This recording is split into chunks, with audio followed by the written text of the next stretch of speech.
gestalts, or echolalia. Think about Brick from The Middle, that character who would whisper to his stomach and perform immediate echolalia. I see this happening a lot with our Gestalt language processors and or neurodivergent clients and loved ones. They will whisper their gestalts or whisper their echolalia. And if you're wondering why, here's what I think.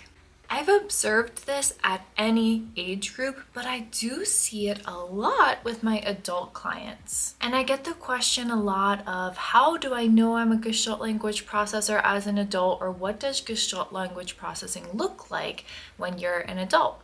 And sometimes it looks like these whispered gestalts. Now, there are two reasons why I hypothesize that these are performed in a whisper.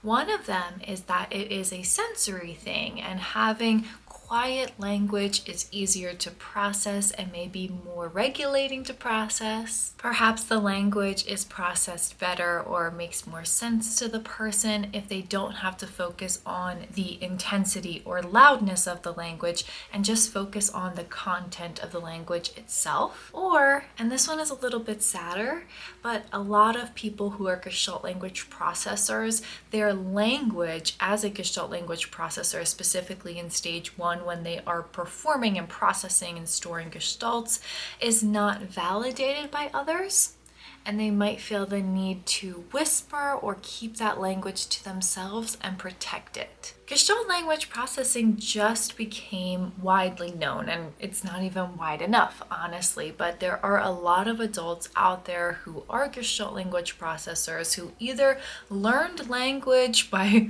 really working hard and not being validated, or maybe have not learned conversational language yet. And so a lot of teaching them language is kind of going backwards and going back to their stage 1 type of language and validating it for them, and then modeling alternative ways to use that communication, or just simply sitting with them in that language moment. So don't forget to validate our Gestalt language processors and whisper back. Since this is all hypothesis from my experience as a neurodiversity affirming speech language pathologist, I'm wondering if there are people out there who whisper gestalts or whisper echolalia and want to offer a reason why you think you do that. You can leave that in the comments below.